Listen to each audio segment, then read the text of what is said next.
안녕하세요. 방금 소개받은 한국교육과정평가원 홍선주입니다. 오늘 행사가 굉장히 크네요. 약간 긴장이 되지만 강의를 시작을 하겠습니다. 제가 오늘 강의할 내용은요. 미래 교수학습 방향과 이에 따른 공간 요구고요. 그래서 아마 내일이랑 여러 그 교육 기획 사례들이 실제 발표가 되는 것 같아서 저는 이제 좀 큰 틀에서 미래 교육의 방향을 주로 말씀드리고 그런 교육의 방향을 실현을 하기 위해서 어떤 공간이 필요한가 이런 이야기를 좀 드리겠습니다. 전체 목차인데요. 미래 교육의 방향, 그리고 교육 과정과 학교 공간, 그리고 교수 학습과 학교 공간 이렇게 세 가지고요. 미래 교육의 방향은 제가 좀 더 최신 버전으로 최근에 그 방향으로 조금 준비를 해왔습니다. 다들 아시겠지만 그 미래교육 혁신 요구는 계속해서 많이 제기가 되고 있습니다. 그래서 사회 전반에서 논의되고 있는 다양한 이슈들이 교육 분야에도 동일하게 적용이 되고 있습니다. 그래서 아시겠지만 디지털 전환에 따른 산업구조 변화라든가 감염병 위협과 기후 생태 위기, 그리고 학령 인구 감소 이런 것들이 꾸준히 교육 혁신에 대한 요구를 제기하고 있습니다. 특히 우리나라는 이 디지털 충격에 대응하기 위한 디지털 교육 혁신을 강조하고 있죠. 그래서 우리나라에서 이 디지털 교육 혁신으로 주로 요즘에 정책들이 나오는 게 2023년도 하반기부터 이제 디지털 선도학교 운영하고 있고요. 또 2025년부터 학교 현장에 AI 디지털 교과서를 도입하는 그런 정책들이 우리나라에서 활발하게 추진되고 있습니다. 그래서 이런 디지털 교육 혁신이 일어나면 현장에서 어떤 교육이 이루어지냐 하면 디지털에 대한 교육과 디지털 기반 교육이 제공이 됩니다. 자, 디지털에 대한 교육과 디지털 기반 교육 이 두 가지 차이를 아시겠죠? 한 가지는 디지털 자체에 대한 AI랑 소프트웨어를 내용적으로 하는 교육도 활발해질 것이고 디지털을 기반으로 우리가 예전부터 스마트 교육이라고 했던 부분 더 활발해질 것이고요.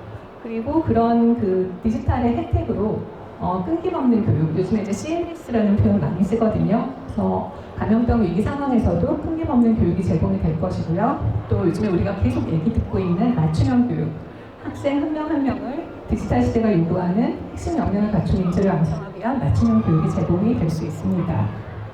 그러면 이런 교육 혁신 요구 속에서 어떻게 가르쳐야 할 것인가 이 부분이 이제 관심을 끌 수 있는데요. 보통 이제 이쪽 부분이 우리나라 교육과정 같은 데서 많이 얘기하고 있는 부분이에요. 맞춤형 학습이라든가 뭐 시공간을 초월한 다양한 형태의 학습이라든가 또 학습자 중심 학습, 그 교육과정에서는 학생 참여형 수업이라고도 표현을 하고 있죠. 근데 이거와 동일한 내용으로 저기 보시면 세계경제 포럼 2020년에 그 에듀케이션 4.0이라고 해서 제안한 게 어떻게 가르쳐야 할 것인가 해서 이제 네 가지를 이야기를 하고 있습니다. 그래서 첫 번째가 이제 퍼스널라이즈드 된 셀프 페이스드 러닝해서 이 부분이 개발 학습자의 다양한 요구에 맞추어서 학습자가 자신의 속도로 학습할 수 있게 하는 것, 그리고 학습자의 역량 수준에 따라서 개인화된 학습 경험을 제공하는 것, 저희도 요즘에 맞춤형 학습 계속 이야기하고 있잖아요. 그다음에 두 번째는 이제 액세서블 앤 인클루시브 러닝이라고 해서 정보통신 기술과 디지털 교육용 프로그램을 활용하여 누구에게나 교육 접근성을 보장하는 것, 그러니까 누구나 동질에 어느 정도 그 질이 보장된 교육을 받을 수 있게 되는 것, 그리고 플랫폼 베이스 러닝이나 이제 콜라보레이티브 러닝은 사실 예전부터도 계속 강조가 되어 왔는데 여전히 계속 더 그 중요성이 커지고 있는 부분이죠. 그래서 협력적 과정으로서 프로젝트, 문제 중심 학습, 그다음에 마지막으로는 이제 라이프롱 앤 스턴 드리븐 러닝이라고 되어 있는데요. 이것도 결국은 그 학생 요구에 기반한 학생의 요구로부터 오는 그런 학습, 그렇게 이해를 하시면 될 것 같고요. 그다음에 제가 슬라이드가 두 장이 넘어온 것 같은데 한 장이 빠졌네요. 어떡하지? 예, 요게 제가 준비한 내용에서 지금 슬라이드 조정하면서 한 장이 빠졌는데 아마 자료집에는 있을 거예요.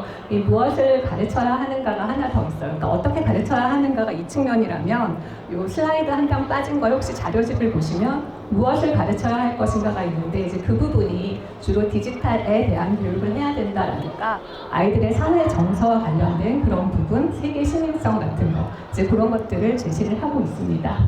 예. 그래서 이 앞에서 무엇을 어떻게 가르칠 것인가 하는 거를 좀 공통 키워드를 뽑아보면 방금 말씀드린 것처럼 디지털 테크놀로지를 활용하는 부분, 그리고 그 자체의 기술을 습득하는 부분, 그리고 맞춤형 학습, 학습자 중심 학습, 그리고 현안에 대한 공감을 바탕으로 협력적 과정을 통해서 문제 해결을 하는 능력, 창의적 사고를 하는 것, 이런 것들이 이제 가르쳐야 하는 내용이자 방법으로서 중요하다고 이야기가 되고 있습니다. 그래서 이런 세계적인 추세로 중요하다고 하는 부분들이 우리나라 교육과정 총론상에도 그대로 반영이 되어 있는데요. 보시면 이제 깊이 있는 학습이라고 돼서 나와 있었죠, 저희 교육과정에. 그리고 학생의 능동적 참여, 그리고 학습의 즐거움을 경험하게 하는 부분, 그리고 학생 맞춤형 수업, 이런 것들이 이제 미래에 계속 우리가 가르쳐야 할 부분, 가르쳐야 하는데 이제 강조해야 되는 내용과 방법으로 알 수 있습니다. 네, 그래서 이런 세계적인 키워드들, 그 문헌에 나타나는 키워드들과 또 2022 개정 교육과정 등에 담고 있는 미래 교수학습 개념 모형을 이제 이렇게 볼 수가 있는데요. 그러니까 결국 그 미래 교실에서 교수학습이 일어난다, 수업이 일어난다라고 할 때 어떤 형태냐라고 하면 사실 이제 플랫폼이 들어오잖아요. AIDT 플랫폼이 들어오면 굉장히 많은 교수학습 컨텐츠들이 거기 담겨 있고요. 그 다음에 학생이 또 학습한 데이터가 쌓이죠. 그래서 교실에서 교수학습의 주체인 교사와 학생을 중심으로 저기 1, 2, 3, 4 순서대로 보시면 되는데요.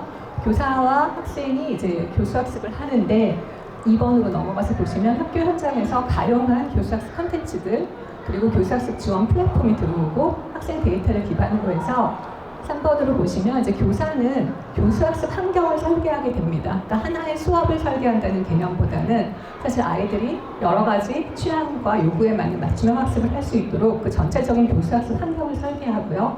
학생의 학습 과정과 결과에 근거해서 이제 맞춤형 지도 지원을 하게 됩니다. 그리고 학생은 자기 요구에 부합하는 콘텐츠를 활용해서 개별 학습을 할 수 있고요. 또 동시에 이제 플랫폼을 통해서 정보 탐색과 협력적 문제 해결, 지식 창출 등의 학생 중심 학습에 참여해서 주도적으로 학습 경험을 구성하게 됩니다. 그러니까 우리가 계속해서 맞춤형 학습이라고 말을 하고 있지만 실제로 교실에서 혼자서 공부하는 맞춤형 학습가 일어나는 건 아니죠. 그렇기 때문에 교실에 이제 두 축으로 하나는 정말 자기 수준에 맞는, 자기 요구에 맞는 맞춤형 학습을 하는 축이 있고요.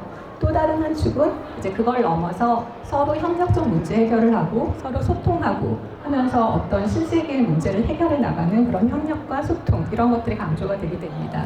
그래서 이제 미래에 크게 두 축으로 교실에서 수업이 일어난다, 이렇게 생각을 하시면 되고요. 그래서 사실 앞에서 이제 보여드린 그 개념 모형에 나타난 키워드들이 협업과 소통, 그리고 맞춤형 학습인데요. 이제 이런 것들이 아주 새로운 건 아니고 그동안 우리 교육과정에서 강조해오던 학생 참여형 수업의 특징을 그대로 반영을 하고 있습니다. 그래서 보시면 학생 참여형 수업이라고 하면 그 관련된 키워드가 학생이 수업의 주체가 된다는 거, 그리고 학생이 주도적인 학습을 하는 거, 그리고 교사와 학생, 학생과 학생 간의 상호작용이 끊임없이 일어나고요. 그리고 협력적 학습, 그리고 학생의 실질적인 학습 참여, 교사의 학습 촉진, 이런 것들이 일반적으로 학생 참여형 수업의 특징인데, 저런 키워드들과 이제 앞에서 살펴보는 키워드들이 이제 공통된 같은 이야기들을 하고 있고요. 그래서 좀 더 이제 학생 참여형 수업을 조금 더 살펴보려고 합니다.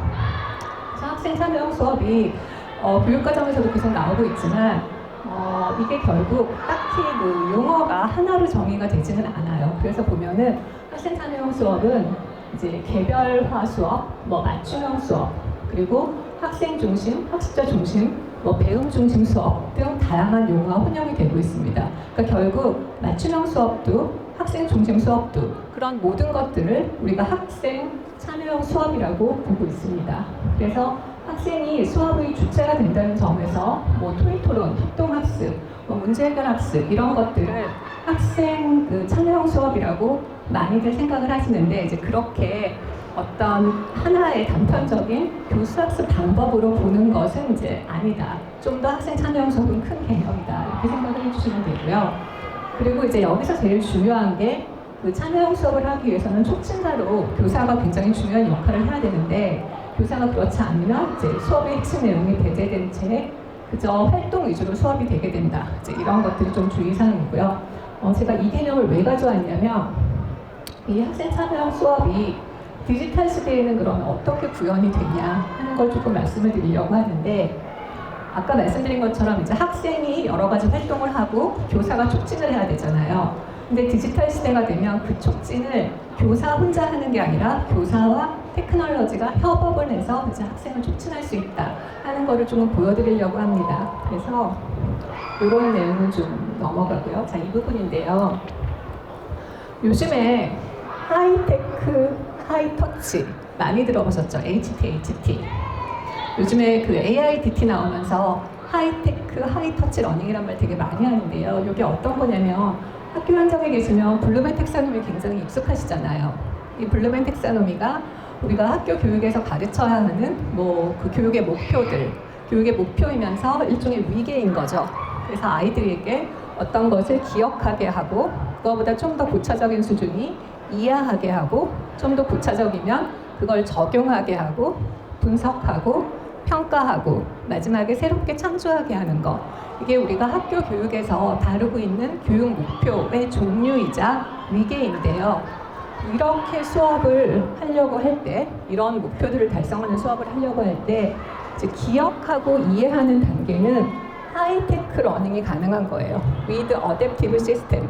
그러니까 소위 말하는 AI가 맞춤형으로 예의 수준에 맞게 계속해서 문항을 제공해주고 뭐 알 때까지 계속해서 학습을 시키는 그 하이테크 러닝이 이 언더스탠드 단계까지는 가능한 거예요. 그래서 이 단계까지 계속해서 자신의 속도로 자기가 알 때까지 자기 요구에 맞게 계속해서 공부를 시키면 아이들이 모두 다 어느 정도 마스터리 수준에 올라오게 되죠. 그래서 개념에 대해서 어느 정도 이제 완전 학습이 돼요. 그래서 거기는 선생님보다는 이제 하이테크가 하고요.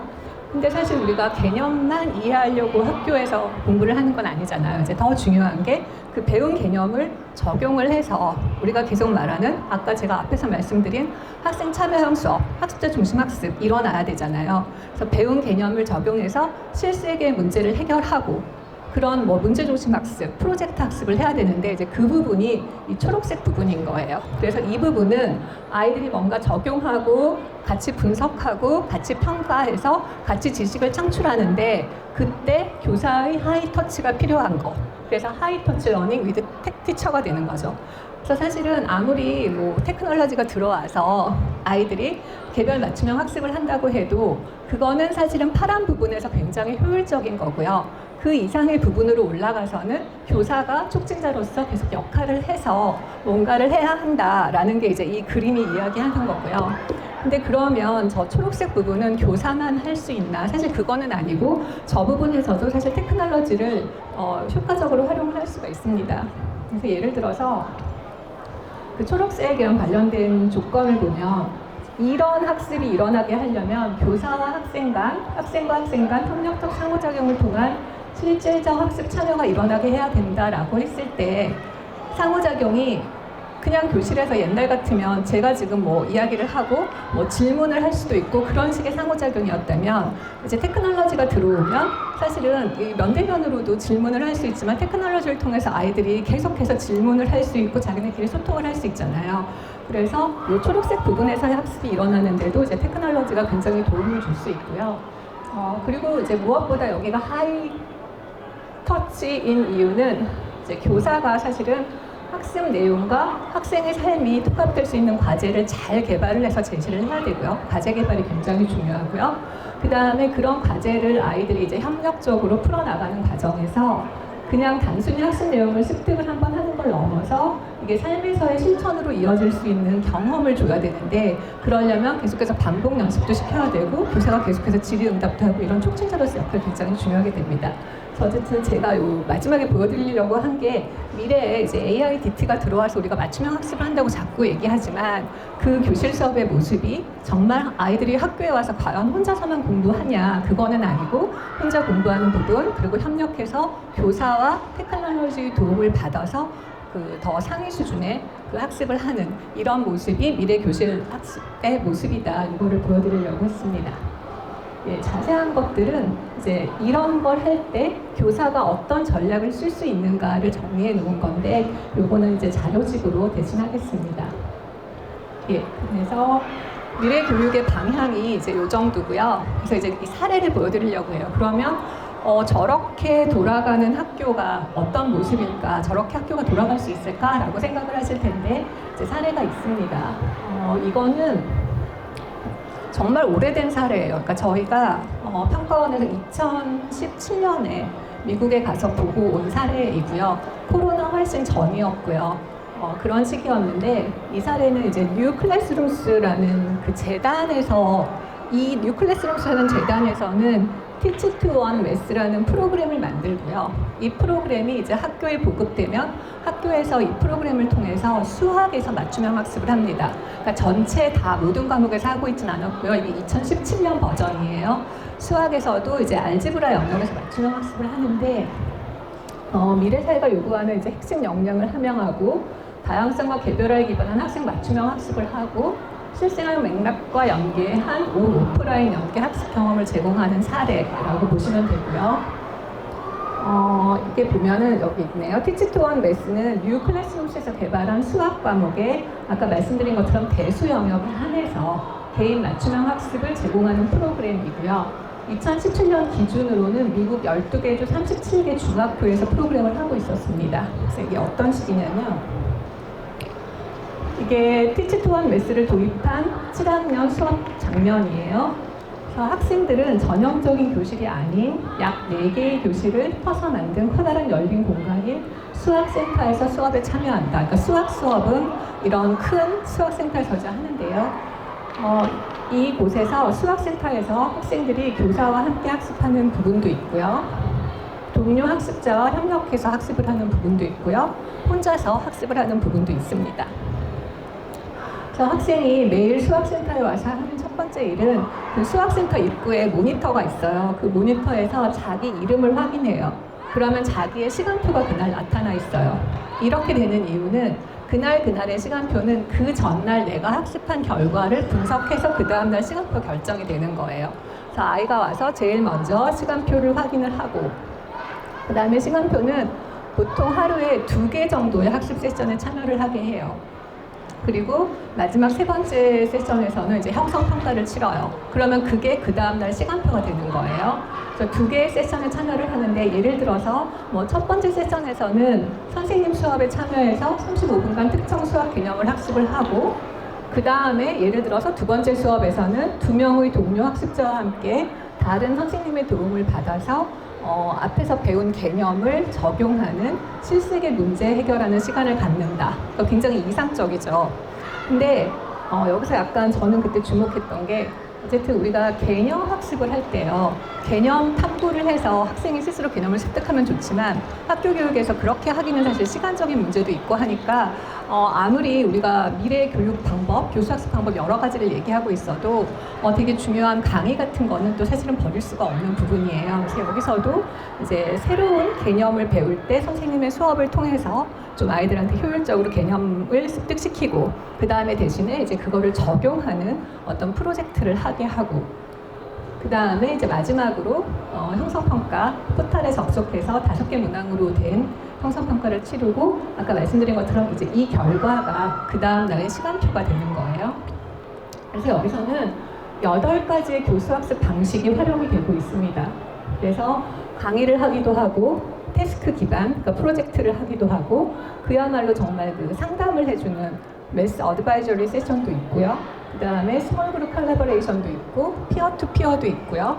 그 다음에 그 온라인에 접속해서 하는 경우 그리고 이제 전통적으로 페이퍼 앤 펜슬로 공부하는 경우 이렇게 8가지 방법들이 같이 돌아가고 있습니다. 그래서 이것도 일종의 맞춤형인 거예요. 그러니까 사실은 이것조차도 학습 내용의 특성과 아이의 특성에 따라서 최적의 교수법을 맞춰주면 제일 좋긴 하겠지만 사실 공교육 상황에서 일일이 그럴 수는 없다 보니까 어떤 개념을 가르치는데 여기서는 어떻게 설명하냐면 수학 개념 하나에는 하위 스킬들이 여러 개가 있다고 해요. 그러니까 하나의 개념을 알려면 여러 개의 스킬을 알아야 하는데 그 스킬들을 다 다른 방법으로 가르치는 거예요. 그러면 이것도 일종의 맞춤형인 거예요. 누군가는 어떤 방법으로 더 잘 배울 수 있는 방법들이 있잖아요. 그래서 이제 여기서는 8가지의 교수학습 방법을 적용을 하고요.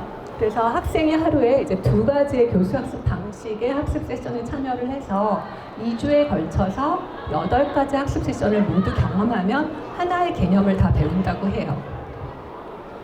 네, 그래서 이제 그렇게 하기 위한 기반으로는 적응형 맞춤형 교육과정이 있고요. 사실 수학에서는 이게 없어서 우리가 맞춤형을 못하는 건 아니죠. 그리고 이제 아까 말씀드린 것처럼 2주에 걸쳐서 수학 개념을 다 배우고 나면 그거를 적용하는 그 실생의 문제 해결 프로젝트가 2주마다 들어오는 거예요. 그래서 2주 동안 배운 거를 가지고 실생의 문제 해결을 하는 장면이 저기 나와 있고요. 그러니까 여기서도 지금 보면 앞에 그 그림 삼각형을 다시 떠올리면 2주 동안 어쨌든 개별학습은 꼭 아니지만 개념을 습득하기 위해서 8가지 교수학습 방법으로 개념을 습득하고 그게 다 습득이 되고 나면 그 다음에 아까 그 삼각형 윗부분에 해당하는 그걸 적용하는 활동들이 계속해서 일어나는 거예요. 그러니까 개념 습득과 개념 반복이 이제 혼자 공부하는 거 아니면 뭐 강의지만 그러니까 어쨌든 어느 정도 수준에서 공부를 혼자 하는 것과 그 다음에 협동을 해서 그거를 적용하고 문제 해결해서 새로운 지식 창출하는 활동이 계속 반복이 되는 식으로 수학 학습이 이루어지고 있습니다.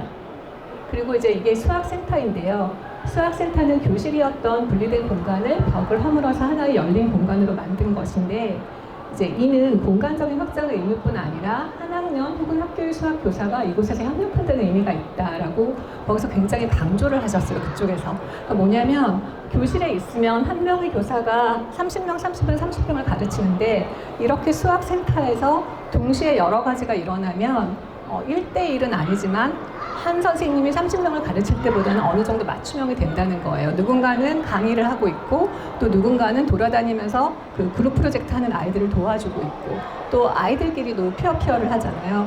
그래서 이제 공교육에서 맞춤형을 완전히 1대1로는 할 수 없지만 이런 방식을 통해서 1대30보다는 좀 더 그 개인의 요구에 맞게 학습을 할 수 있게 한다라고 강조를 했던 부분입니다. 그리고 이제 일일 시간표는 아까 말씀드린 것처럼 그날의 결과에 따라서 그 다음 시간표가 결정되고 그래서 이게 저희가 17년에 보고 왔었던 맞춤형 학습 사례였고요.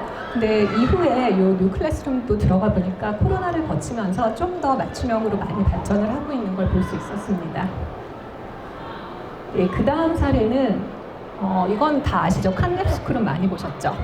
예, 그래서 칸랩스쿨 사례인데요. 이제 테크놀로지 기반이고 학생 중심이고 맞춤형 학습도 하고 프로젝트 학습도 하는 대표적인 교육 혁신의 사례로 우리가 많이 이야기를 하고 있는 칸랩스쿨입니다. 지금 보시는 화면이 이제 칸랩스쿨의 그 대시보드이고요. 저게 이제 칸랩스쿨의 공간이에요. 그래서 보면은 사실은 같은 공간인데요. 2개가 같은 공간인데 이제 한 공간에서는 소개 배치가 혼자 개별 학습을 할 수 있는 배치가 되어 있고요. 그 옆에 교실은 사실 같은 교실인데 선생님을 중심으로 뭔가 그 문제 해결 학습을 할 수 있도록 하고 있고요. 그다음에 그 앞 공간에서는 좀 이제 아이들이 스몰 그룹으로 뭔가 같이 협의할 수 있는 공간들을 배치를 해놨죠.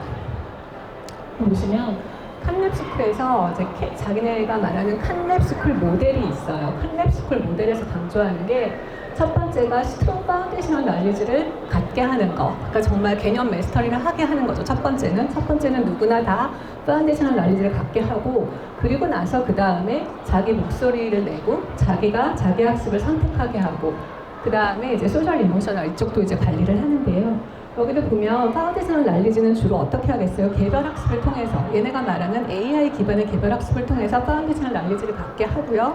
그게 개념 마스터리가 되고 나면 이제 그 다음부터 여러 가지 콜라보레이트 활동도 하고 뭐 이런 것들이 스튜던트 센터드 우리가 말하는 그 학생 중심 활동들이 일어나게 된다는 거죠.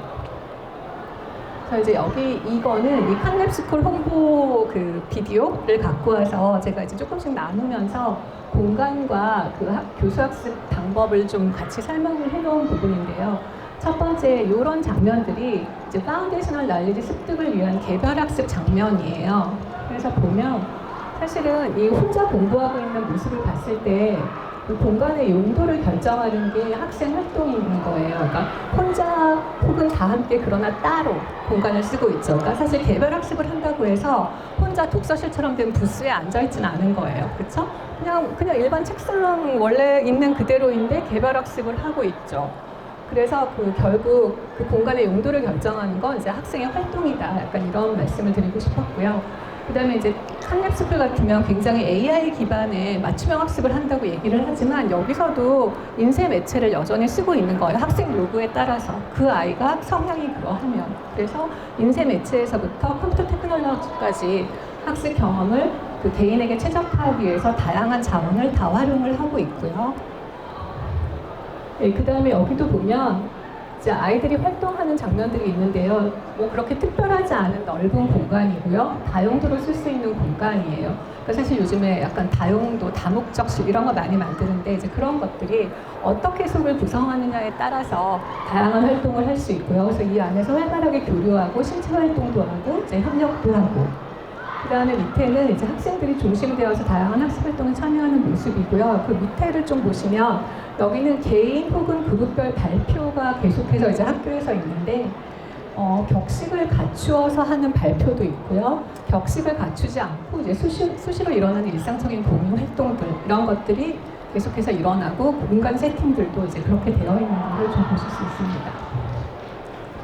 네, 그 다음에 다양한 교수학습 형태 그리고 그에 따라서 다양하게 변형되는 학습 환경이라고 제목을 붙였는데요. 사실 여기서 일어나는 위에 세 가지 그림에서 보는 게 뭐 이게 강의식이다, 토론식이다라고 뭐 하나의 유형으로 딱 정의하기는 어려워요. 그렇죠? 교수학습 방법이 딱 정형화되어 있지는 않을 거예요. 그렇지만 활발한 소통과 협업이 일어나는 그런 교수학습 형태이고요. 그래서 그때그때 활동의 목적에 맞게 활용할 수 있는 이제 가변적인 공간들 그런 것들이 눈에 많이 띄고요. 그 다음에 이제 여기 칸랩스쿨의 이제 랩에 해당하는 부분이죠. 그래서 새로운 시도와 창의적 도전을 촉진하는 학습 환경. 그래서 학생이 주도적으로 탐색하고 시험해보고 도전과 실패를 허용하는 학교 문화. 그래서 이제 우리가 미래 학교에 여러 가지 활동 뭐 이런 걸 생각할 때 이제 교육 과정이나 프로그램도 중요하고 공간도 중요하고 그다음에 마지막으로 이제 칸랩을 보면서 알 수 있는 거는 저 부분인 것 같아요. 도전과 실패를 허용하는 학교 문화. 이제 저런 것도 굉장히 신경을 써야 되는 미래 학교로 가기 위해서 그 학교 문화 조성에도 신경을 많이 써야 하는 부분이라고 보입니다. 그래서 지금까지 미래의 교수학습 방향이 어떻게 갈 것이다 그리고 그게 구현되고 있는 학교 사례 2가지를 보여드렸고요. 그 다음에 이제 지금부터는 교육 과정에 따라서 학교 공간을 어떻게 구성해야 되는지 이 부분을 조금 살펴보겠습니다. 약간 시끄러워서 정신이 없는데 지금 잘 들리시죠? 제 소리가 저는 잘 안 들려서. 이거는 그 안전원에서 만든 교재에서 가져왔어요. 사실은 교육 과정에 따라서 어떤 공간이 필요하냐고 우리가 그린 스마트 스쿨 시작하면서부터 되게 많은 질문들을 하시는데 어디에도 명확하게 나와 있는 게 없더라고요. 그래서 이제 우리가 이 교재를 만들 때도 되게 어려웠지만 그래도 이 교재에서 가져왔습니다. 일단 안전원 교재에 있는 부분인데요. 초등 1, 2학년은 배움의 기초, 쉼과 놀이가 이제 기본이 된다고 하고요. 그래서 놀이 중심 교육을 강조하고 이상하네요. 책임 교육, 안심과 책임 교육이라고 하고요. 그러니까 안전한 환경을 이야기하는 거죠. 그래서 초등학교 저학년에게는 이제 학습자의 발달 특성을 고려해서 놀이 중심, 신체 활동 중심, 생활 중심, 주제 중심, 흥미, 몰입 중심의 원리 하에 생활 영역과 활동 영역의 통합적 교육이 필요하다. 그래서 이제 뒤에서 보여드리겠지만 초등학교 1년은 되게 큰 교실 요즘에 얘기 많이 하잖아요. 그래서 공부도 하고 거기서 삶도 일어나는 그런 큰 교실 초등학교에서 많이 이야기하고요. 저학년을 위해서. 그리고 이때는 놀이와 신체 활동에서 좀 테크놀로지를 활용하는 거 그리고 무엇보다 교실을 5개 공간과 연계해서 활발한 신체 활동을 지원하는 거. 그래서 요즘에 보면 새로 짓는 학교들에서 오히려 이제 행정실들을 조금 위로 올리더라도 1층에 1학년 교실들을 쭉 배치하고 5개로 연결되는 데크 같은 거를 많이 넣어서 이 교실과 5개 공간을 연계해서 활발한 신체 활동을 하도록 지원하는 그런 설계들을 많이 볼 수 있습니다.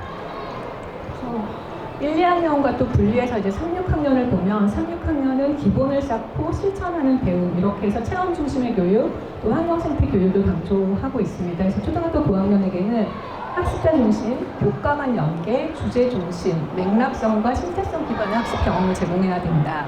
그리고 학습자의 발달 특성을 고려하여 이제 일반 교실과 특별 교실을 중심으로 테크놀로지를 활용을 해야 되고 협력학습과 자기주도 학습을 위한 기회를 제공하고 지역사회 교류를 통한 혁신적 교육 기회를 제공할 필요가 있다. 그러니까 1, 2학년하고 3, 6학년하고 이제 조금 다른 점인데요.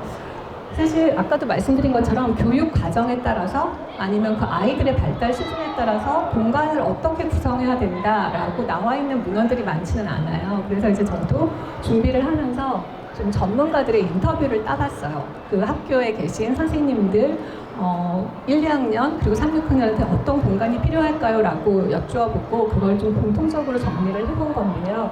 일단 초등학교는 통합교육의 개념으로 접근할 필요가 있다라고 다들 말씀을 해주셨어요. 그래서 학습과 삶이 통합적으로 고려되어야 된다고 해요. 그래서 초등학교는 상터로서 학교에서의 배움과 아이들의 놀이와 쉼 그리고 적절한 보살핌으로서의 돌봄의 기능을 갖추는 것 세 가지를 강조를 하시더라고요. 보시는 것처럼 배움, 놀이와 쉼, 그리고 돌봄. 그래서 1, 2학년 대상으로는 이러한 통합적인 기능을 수행할 수 있는 넓은 공간의 교실이 필요하다. 그래서 저기 보시면 초등학교 저학년 교실 제너럴 클래스룸이라고 해서 사실 저렇게까지 하기는 약간 어려울 수도 있겠지만 이제 공부하는 영역도 있고요. 그 다음에 아이들이 좀 쉴 수 있는 영역도 있고요. 그다음에 굉장히 이상적이겠지만 이제 약간 화장실도 같이 들어있고 그건 좀 어려울 것 같은데 적어도 수납 공간이 또 충분해야 되는 거고요. 싱크대 같은 것도 좀 있으면 좋고 이렇게 해서 일반 교실보다 좀 더 큰 통합 교실의 개념들을 요즘에 많이 이야기를 하고 있습니다. 그래서 넓은 공간의 교실이 필요한데 교실 공간이 충분히 확보되지 않는다면 복도 면적을 활용하는 방향으로, 그러니까 복도 면적을 좀 줄이던가 아니면 교실을 복도로 개방해서 이용하는 방법, 아마 이런 그림도 많이 보셨을 거예요. 개발원에 나와 있는 것들, 그 교실 문을 조금 터서 복도까지 활용하는 그런 방법들을 좀 제안을 하고 있고요. 또 이제 아이들의 휴식과 놀이를 위해서 포켓 공간을 적극 활용하는 것이 좋다라고 의견을 주셨는데 이런 그림도 많이 보셨죠. 복도에 포켓 공간 만들어서 아이들이 이렇게 3, 4, 5 들어갈 수 있게 만드는 공간, 이제 그런 것들 많이 말씀하시고요. 그다음에 3, 6학년의 경우는 이제 교실이 아무래도 위층에 배치가 되잖아요. 1, 2학년이 아래층에 있다 보니까. 그래서 이 아이들이 쉬는 시간에 1층까지 내려와서 놀기가 어렵다는 거예요. 그래서 좀 현실적으로 3, 6학년 대상으로는 교실 공간 외부에 다기능 공용 공간, 포켓 공간 같은 것들을 중요하게 좀 조성을 해줘야 된다. 그래서 이런 공간에서 다양한 활동이 일어날 수 있도록 구성해 주어야 한다. 그래서 이게 문헌으로 딱 어떻다라고 제시하기에는 아직 그런 문헌이 충분하진 않지만 이제 전문가들의 의견이 이렇게 모아져서 이제 1, 2학년은 저층에 배치하면서 5궤로 좀 연결이 되고 활발한 신체 활동을 할 수 있게 하고요. 좀 큰 교실을 해주고 3, 6학년은 아무래도 이제 위에 있는데 그 아이들이 쉬는 시간에 내려와서 놀기는 어려우니까 그 아이들만을 위한, 그러니까 3, 6학년용의 어떤 좀 공용 공간 같은 것들을 좀 따로 주면 그 쉬는 시간에 여러 가지 신체 활동들을 할 수 있을 것이다. 이제 이런 식으로 전문가의 의견이 좀 모아졌습니다. 그다음에 중학교 같은 경우는 이제 진로 탐색과 설계, 자기주도적 성장, 아무래도 이제 중학교는 자유학년제가 제일 대표적이고요. 그다음에 이제 미래 역량 융합 교육 같은 것들이 강조된다고 하고요. 그래서 중학교에서는 학습자 발달 특성을 고려하여 학생 참여 활동을 강화하고 학습의 흥미와 동기를 이제 촉진시켜 줘야 되는 단계라고 하고요. 자유학기제를 통해서 교과별로 다양한 교사학습 방법을 적용하고 이거를 지원하기 위해서 테크놀로지를 좀 많이 활용을 하면 좋겠다라는 부분, 그리고 진로에 대한 집중적인 탐색을 위해서 다양한 동아리 활동, 진로 탐색 활동 기회를 제공을 해야 되고 이를 위해서 이제 공용 공간을 구축해야 된다. 그러니까 사실 그 중학교는 지금 사전기획보고서들 올라오는 거 보면 가장 중요한 게 사실 원하는 공간을 다 넣을 수는 없잖아요. 학교 공간도 제한이 되어 있고 예산도 그렇고 그러면 중학교에서 가장 강조하는 부분은 약간 공용 공간인 거예요. 약간 공용 공간을 넓게 빼고 그거를 좀 뭐 도서관과 연계해서 쭉 만들어서 그쪽에서 동아리 활동 같은 걸 하거나 아니면 무슨 전시회나 여러 가지 활동들이 있잖아요. 진로 체험 활동 같은 거, 전문가 라운드 테이블도 있고, 그래서 그런 진로와 관련된 탐색 활동이 일어날 수 있는 공간을 좀 공용 공간을 확보하는 게 중학교에서는 가장 중요하다고 지금 이야기가 되는 것 같습니다. 그래서 공용 공간을 활용해서 수업 외 시간에, 그러니까 그런 공용 공간을, 그러니까 진로 탐색으로도 쓰지만 수업 외 시간에 자기주도 학습도 할 수 있고 또 창의적 체험 활동, 휴식, 소통이 가능한 공간을 마련한다고 하고요. 약간 하나의 예시로 가져온 건데요. 뭐 이게 정답은 아니고요. 그냥 하나의 예시로 약간 공용 공간에 학제 간 융합 수업을 위한 다빈치 스튜디오 같은 거, 프로젝트 야드도 있고, 뭐 이렇게 준비 공간도 마련된 이제 이런 식의 공간을 중학교에 좀 넣어볼 수 있을 것이다. 이렇게 볼 수 있고요.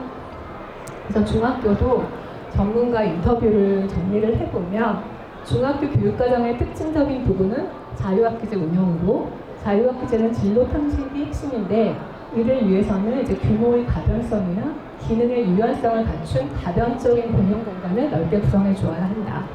그래서 이제 앞에서 보신 게 하나의 예라면 여기서도 이제 또 한 가지 예인 거죠. 어셈블리 홀인데 약간 이렇게 여러 가지 공간으로 구획을 지어놓은 거죠.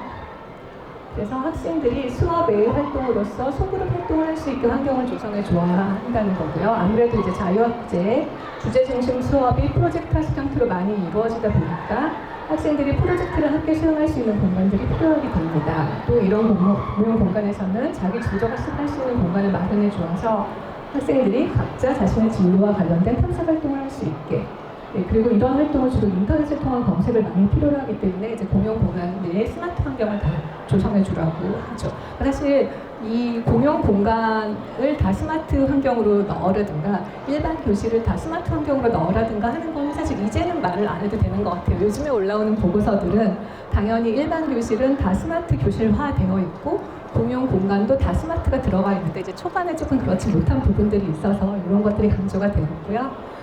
그냥 중학교는 정리하면 지금 보여드리는 그림이나 앞에서 보여드린 그림처럼 앞에서 이제 약간 프로젝트를 할 수 있는 다빈치 스튜디오인데요.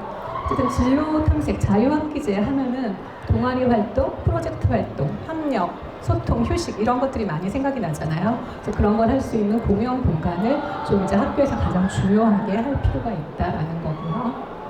그럼 이제 고등학교입니다. 고등학교는 아무래도 이제 고교 학점제가 또 대표적이죠. 고교 학점제 그리고 뭐 스마트 학습, 환경 선택 교육인데요. 고등학교에서는 학생들이 삶을 살아가는 데 필요한 기본적인 학습뿐 아니라 진로 및 직업 선택을 위한 기술 습득과 진로 분야에 대한 핵심적인 학습이 강조된다. 아무래도 고등학교는 공부를 해야 되는 그런 학교고요. 그리고 미래사회가 요구하는 뭐 문제 해결 능력, 비판적 사고력, 협업 능력, 함양을 위한 교수학습 방법 적용, 이를 위한 테크놀로지 활용. 그러니까 테크놀로지도 뭐 고등학교 충분히 많이 활용할 수 있는 거죠. 그리고 무엇보다 이제 고교 학점제를 통한 과목 선택권 보장을 위해서 고등학교의 캠퍼스화, 홈베이스 구축을 통해 휴식과 자율학습 공간 제공. 그러니까 이제 고등학교는 아무래도 고교 학점제 하면서 제일 많이 나오는 게 홈베이스에 대한 얘기가 제일 많이 나오죠. 그래서 이제 저 그림도 홈베이스의 하나의 예가 되겠죠. 또 이제 입구에서 들어와서 약간 계단 형태의 다 같이 모여서 뭔가 활동을 할 수 있는 부분이 있고요. 그 뒤쪽에 살짝 뭐 케이브 누크에서 아이들이 좋아하는 공간들이 만들어질 수 있고요.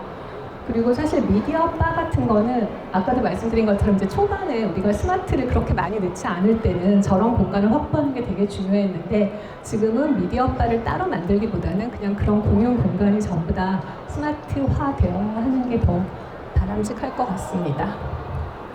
네, 이거는 제가 그 캐디 보고서에서 가져온 건데요. 이제 캐디 보고서에서 고교 학점제 학교 공간 조성 및 활용 원리라는 거를 제안을 했어요. 그래서 고등학교는 적어도 고교 학점제를 가려면 이런 원리를 가지고 공간을 조성해야 된다라는 건데요. 첫 번째 원리가 학습 공간의 유연성입니다. 그래서 이제 유연성도 세 가지 유연성을 이야기를 하시더라고요. 첫 번째가 공간 크기의 유연성인 거예요.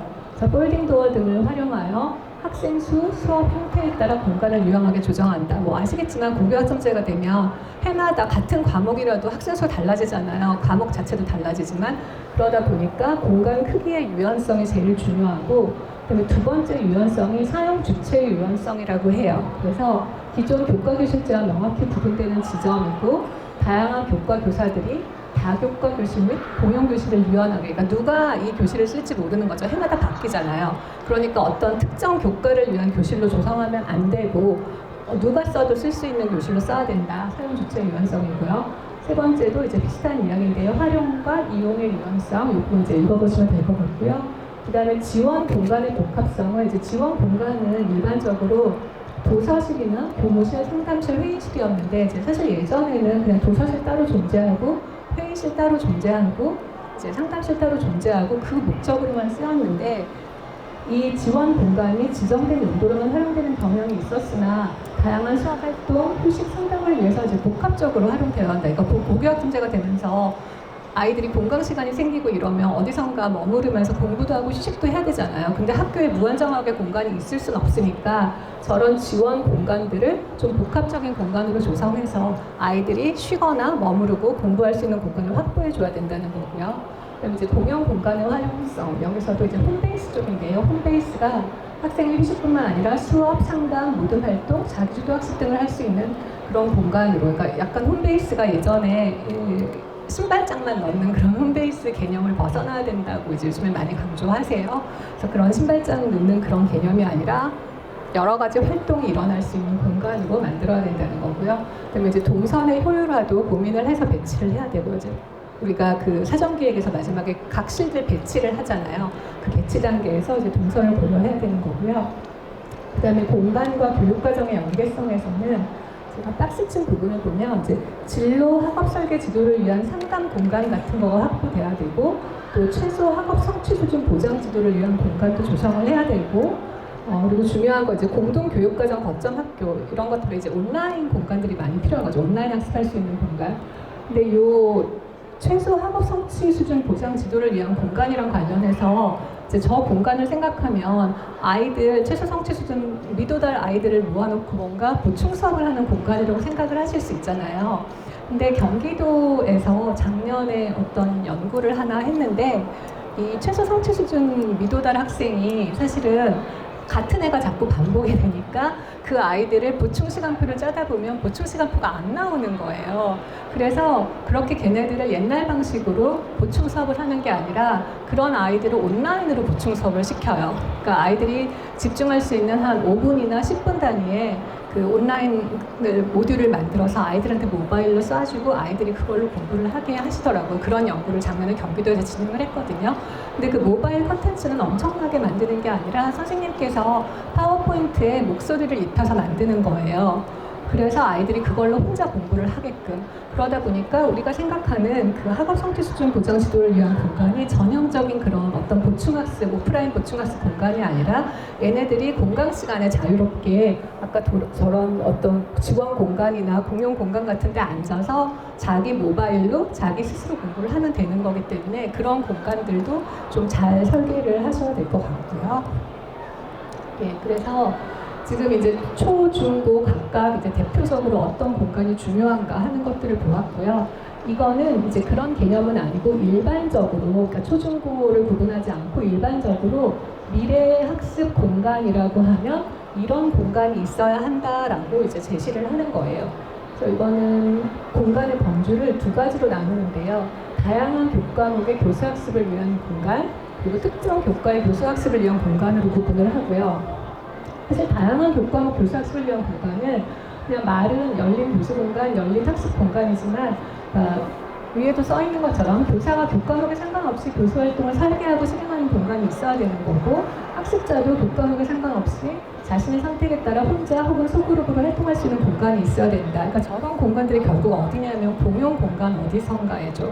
홈베이스의 어딘가, 뭐 다른 어떤 공용 공간 어디선가 언제든지 혼자 아니면 그룹 활동을 할 수 있는 그런 공간들을 많이 확보해 주어야 되는 거고요.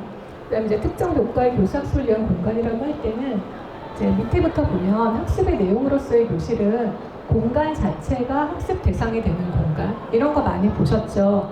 그 몰입형 스크린이 교실 바닥과 뭐 이런 데 쫙 있어서 그 안에 들어가면 거기가 그냥 그 자체가 학습 내용이죠. 열대우림, 지진 뭐 이런 것들 있잖아요.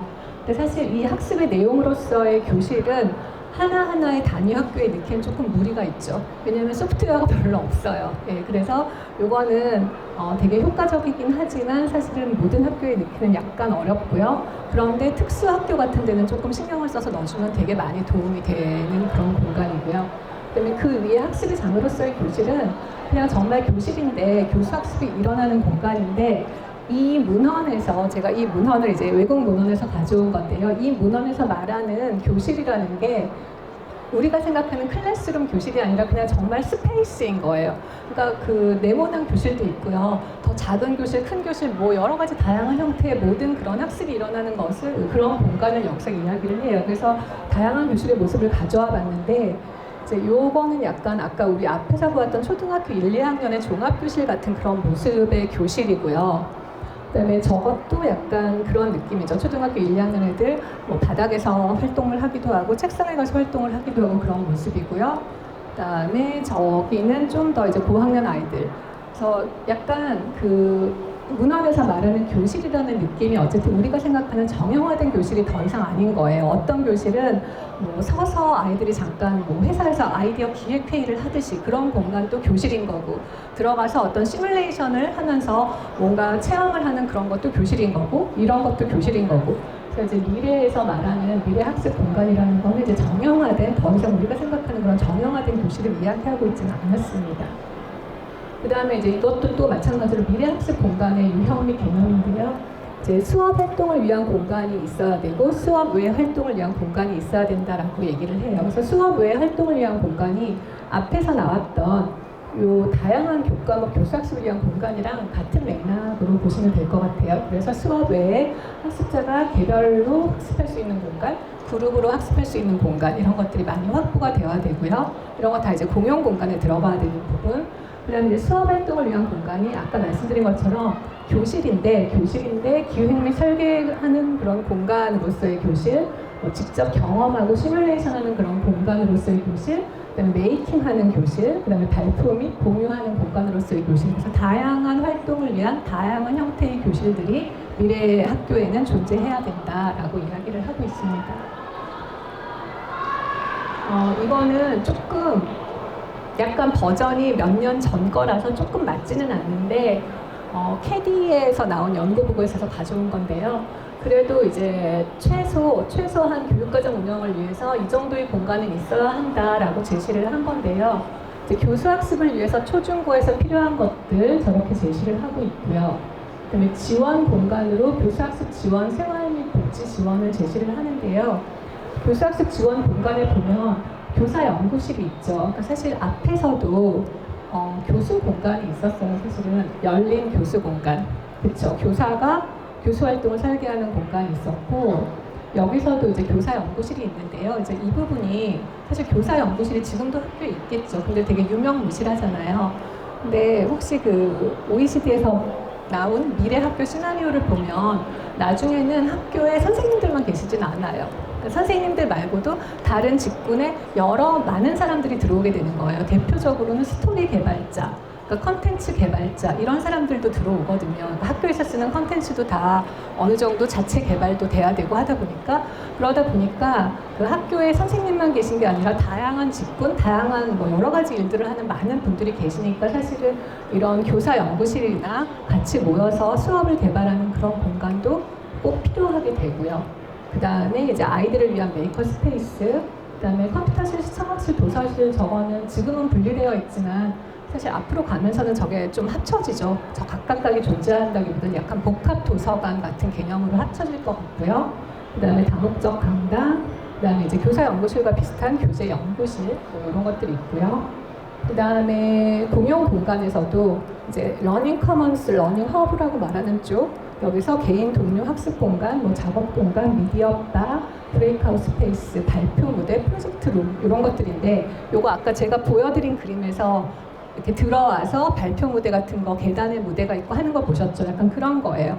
그래서 공용 공간인데 거기를 이제 러닝 커먼스나 러닝 허브라고 해서 발표 무대도 있고 아이들이 활동하는 공간도 있고 쉬는 공간도 있고, 예, 그렇게 그래서 이렇게 자꾸 보면은 어쨌든 교실도 중요한데 교실 외에 다른 공용 공간들을 되게 잘 활용하는 것도 중요한 것 같습니다.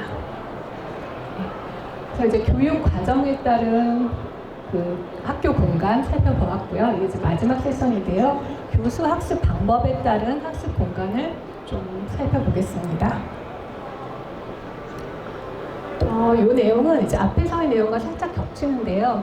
제가 앞에서도 말씀드렸듯이 미래 학교에서 맞춤형이 하나가 큰 축이라면 그 맞춤형으로 개념 마스터리가 되고 나면 그 개념을 적용해서 뭔가 실생의 문제 해결을 하는 학습자 중심의 활동들, 그 굉장히 중요한 축이다라고 말씀드렸듯이 이게 국내 선행 연구를 살펴봤을 때 미래 교수학습 방법의 키워드가 크게 이제 두 축으로 나옵니다. 그래서 하나가 방금 말씀드린 맞춤형 그래서 그건 테크놀로지 기반 학습인데요.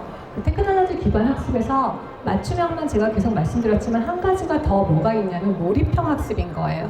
그러니까 AR, VR 같은 게 들어오면서 몰입형 학습이 가능하고 요새 사실 AR, VR 스포츠실 같은 거 되게 많이 꾸미잖아요. 그래서 미래 이제 테크놀로지를 기반으로 하는 하나의 축에서는 맞춤형과 몰입형을 중요하게 볼 수 있고 그 다음에 이제 학습자 중심 학습, 아까 말씀드린 그런 문제 해결이나 실생활 문제 해결 쪽에 관련된 실생활 맥락, 협력적 문제 해결을 강조하는 그 두 가지가 이제 문헌에서도 여러 가지 용어로 얘기가 되고 있지만 결국 모아보면 미래 학교의 교수 학습 방법은 저렇게 두 축이다라고 볼 수 있고요. 그래서 이 부분이요. 이 학습자 중심 학습이랑 관련해서 이제 디퍼 러닝이라는 얘기를 제가 요 용어를 쓰는데요. 그러니까 디퍼 러닝은 어떻게 하면 더 깊어져요? 딥에서 디퍼 러닝이 더 깊어지는 거, 그러니까 이해가 더 깊어지는 거. 내가 배운 거를 적용해 보면 사실은 그거를 훨씬 더 잘 이해를 할 수 있는 거잖아요. 그런 의미에서 이제 디퍼 러닝인 거예요.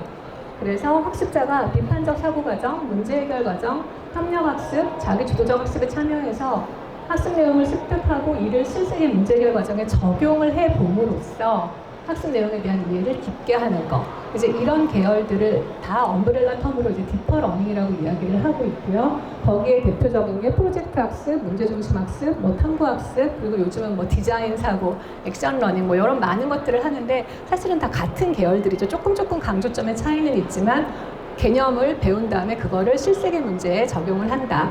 그런 것들 같은 측면의 교수법들이고요.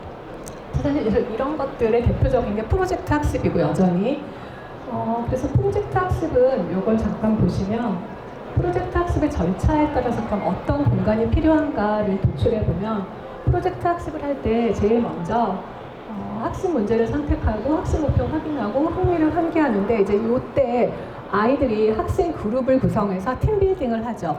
그러니까 이때 약간 소그룹으로 뭔가 활동할 수 있는 그런 세팅이 필요한 거예요. 첫 번째 단계를 보면. 그다음에 두 번째 단계로 넘어가면 학습 계획하고 자료 수집하고 하는 과정에서 문제 해결을 위해서 계획을 수립하고 소집단 토의 토론을 해요. 그러면 이제 이 세팅은 여전히 소그룹 세팅으로 계속 가요. 그러다가 저 끝자락에 계획의 끝자락에 보면 이제 문제 해결에 필요한 다양한 자원을 탐색을 할 때는 다 같이 하기도 하지만 개인적으로 해오기도 하잖아요. 그러니까 이제 요 단계쯤 가면 소그룹 협력 학습 세팅에서 조금 벗어나서 혼자 뭔가를 할 수 있는 세팅도 필요한 거예요. 그래서 이제 여기까지 오면 그 프로젝트 학습을 위해서는 협력하는 세팅, 그 다음에 혼자 뭔가 더 탐색할 수 있는 그런 세팅이 필요하고 그런데 더 나아가면 결국 프로젝트가 끝나면 결과물을 만들어내잖아요. 그러다 보니까 뭔가 제작할 수 있는 그런 공간들, 메이커 스페이스 같은 것도 필요하게 되고요.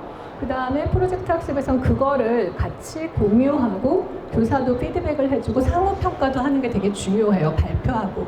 그러다 보니까 프로젝트의 마지막에 가면 뭔가 발표하는 공간도 필요하고요. 다 같이 볼 수 있게 전시하는 공간도 필요하고. 그래서 프로젝트 학습을 하려면 지금 이 사진만 해도 되게 옛날 사진이라서 교실 주변으로 저렇게 컴퓨터가 놓여 있긴 한데요. 요즘은 이제 저런 세팅은 아니겠죠. 사실은 이게 그 당시에는 협력 학습하다가 개별적으로 자료 탐색하고 돌아와서 협력 학습하고 개별적으로 자료 탐색하고 하는 세팅인데 이제 더 이상 저 세팅은 필요가 없을 거예요. 아까 그 우리 칸랩스쿨 그림에서 본 것처럼 그냥 다 같이 앉아서 같이 하다가 혼자 하다가 그게 가능하니까 그러고 저 끝에 가면 이제 발표하는 세팅 공간이 있죠. 근데 저 공간은 교실 안에 넣지는 못해요. 그래서 저 발표 공간은 보통 복도에 있더라고요. 그래서 프로젝트를 하다가 이제 다 끝나고 나서 그걸 발표하려고 할 때는 복도에 있는 저걸 이용하기도 하고요. 그다음에 제작하는 과정에서는 이제 메이커 스페이스에 가서 하고 오고요.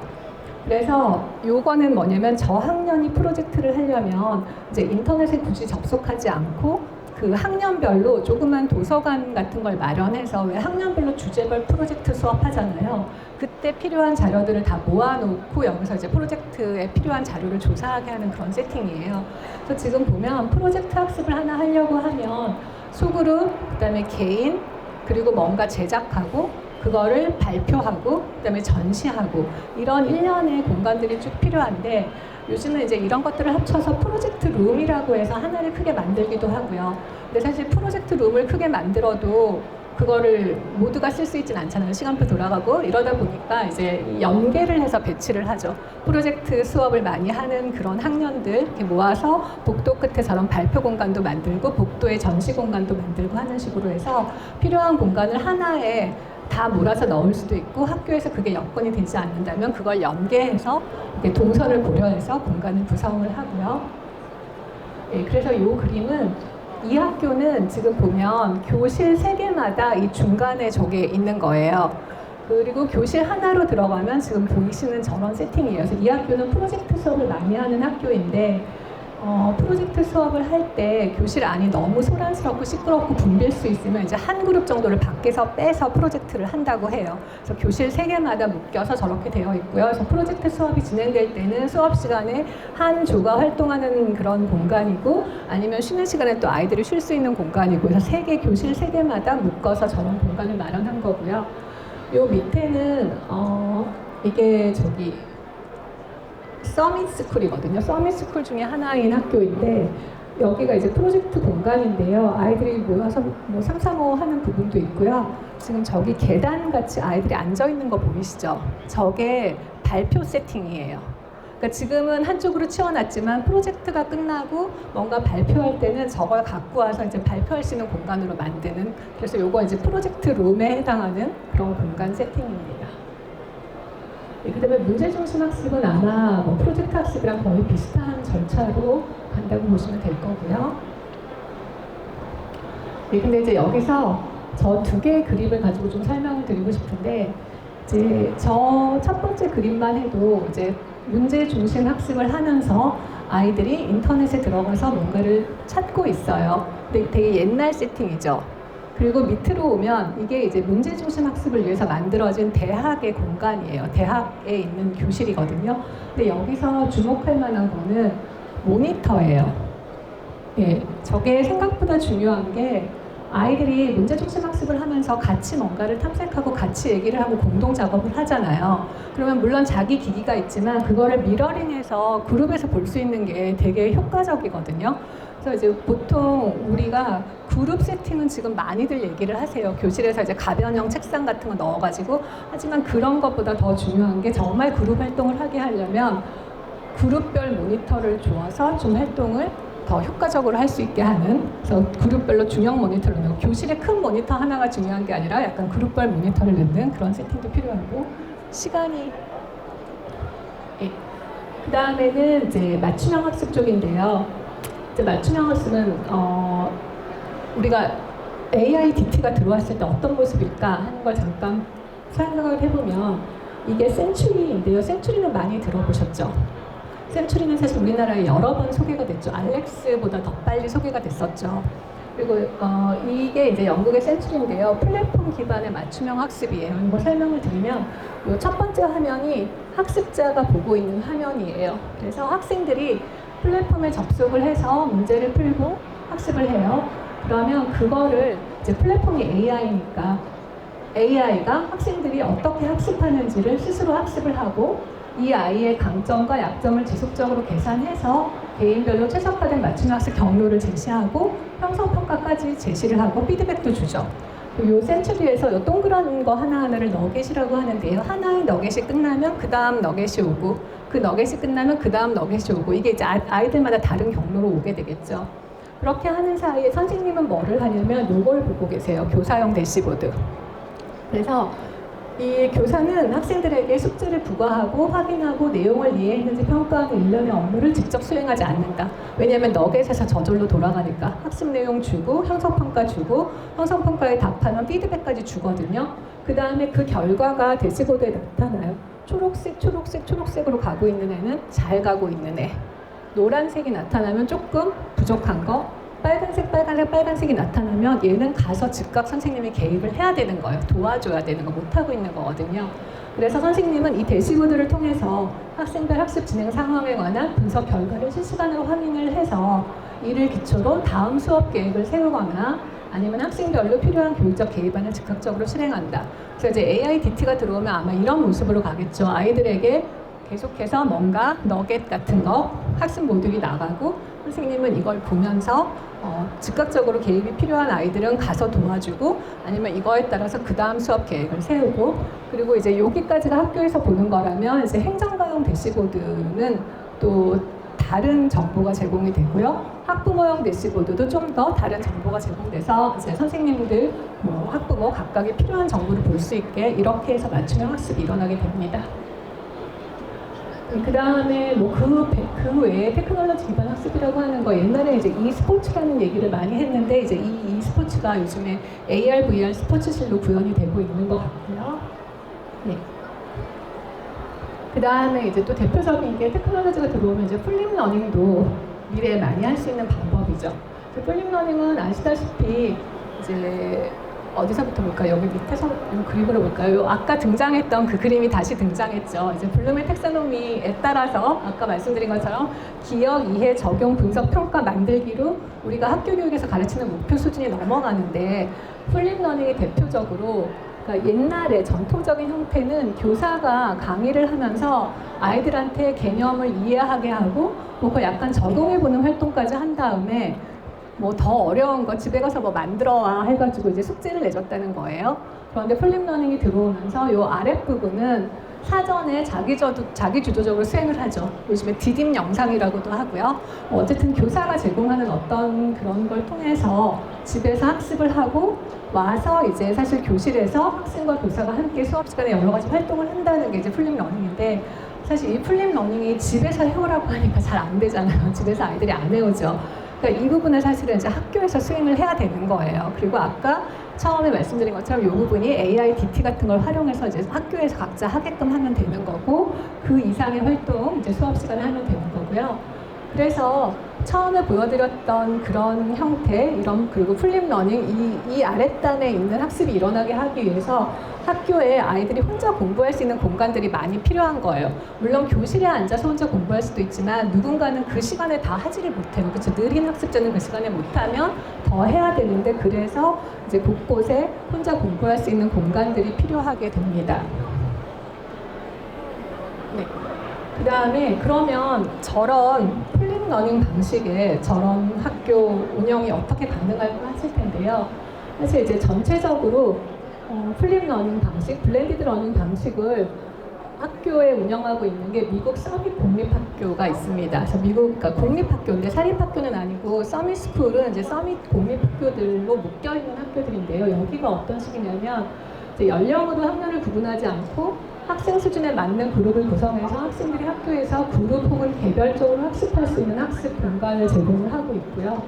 그래서 사실 연령을 구분하지 않는다는 건 우리한테 사실 너무 어려운 일이에요. 그래서 그거는 생각할 수 없지만 이 학교의 운영 방식을 보면 일단 아이들이 월요일부터 목요일까지는 학교에 다 오는데 학교에 와서 자기 노트북과 온라인 플랫폼에 접속해서 개별 학습을 해요. 일단 학교에 오지만 개별 학습을 해서 플랫폼을 통해서 동영상 강의와 연습 과제 등을 1인 맞춤형으로 학습을 하고 결과를 개별 진단 데이터로 활용해서 다시 맞춤형 과제를 제공하고 또 교사가 실시간으로 학습 데이터 접근해서 요구를 확인하고 아까 보여드린 센츄리 돌아가듯이 그런 것들을 학교에 와서 계속 공부를 하는 거예요.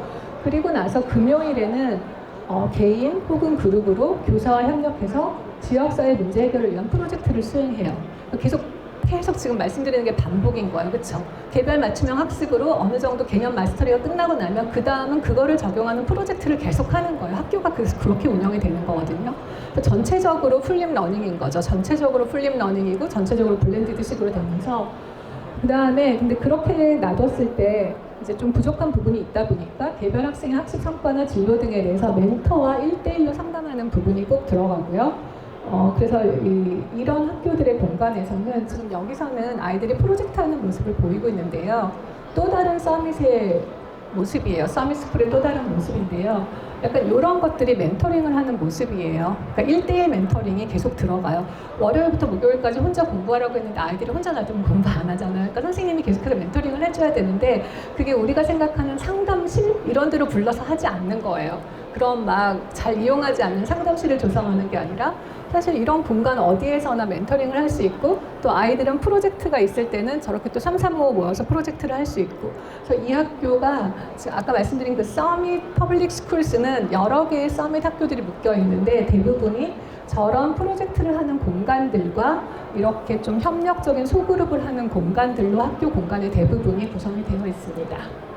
예, 그래서 이 서밋 좀 더 말씀을 드리면 이 학교 교육 운영의 주요 요소가 첫 번째가 학생이 학생 주도로 학습 목표 설정을 해서 자기주도 학습을 할 수 있도록 지원을 하고 있고요. 그러니까 목표 자체를 뭐 이게 우리나라에서 적용이 안 될 수도 있다라고 말할 수도 있지만 학생이 내가 이번 주에 뭐를 하겠다, 어디까지 하겠다라는 거를 선생님과 협의를 해서 이제 목표 설정을 해서 그거에 따라서 이제 일주일 동안 주도적으로 해나가는 그런 부분이 있고요. 그걸 지원하기 위해서 이제 멘토링이 계속 들어가서 개별 완전학습을 지원을 하고요. 그리고 여기서도 마찬가지로 개별 완전학습이 끝나고 나면 그걸 적용하는 프로젝트를 통해서 의미 있는 학습 경험을 제공하고 이런 식으로 학교가 돌아가고 있습니다. 그래서 이거 마지막인데요. 앞에 보여드린 그림과 같은 개념입니다. 여러 가지 데이터, 컨텐츠, 플랫폼을 활용을 해서 교사는 학습 환경을 설계하고 학생들은 그 속에서 맞춤형으로 여러 가지 활동을 하는데 그게 결국은 정말 맞춤형과 그 다음에 협업과 소통을 통한 문제 해결 두 가지로 미래 학교는 간다. 그리고 이걸 위해서 필요한 공간을 보면 결국 스마트 교실이 아닌 모든 공간의 스마트화 그리고 학년이나 교과별로 구성된 작은 도서관이나 정보 검색 공간 이런 데서 이제 계속해서 그 실생활 문제 해결 학습을 해야 되니까 그 다음에 학생과 교사가 1대1로 멘토링, 튜터링 할 수 있는 그런 작은 공간들 그 다음에 협력과 소통으로 다양한 크기와 다양한 구성을 가진 학습 공간 뭐 심지어는 빈 공간도 필요한 거 아니에요. 그냥 비어있는 공간이에요. 그래서 거기에 이동식 책상과 의자, 인터넷, 개인정보 기기 뭐 이런 것만 넣으면 사실은 거기서 뭐든 할 수 있는 그런 빈 공간 아니면 이제 원격 화상 소통을 위한 공간, 또 새로운 아이디어에 대한 실험 실습 공간, 그다음에 제작 공간, 메이커 스페이스 같은 거,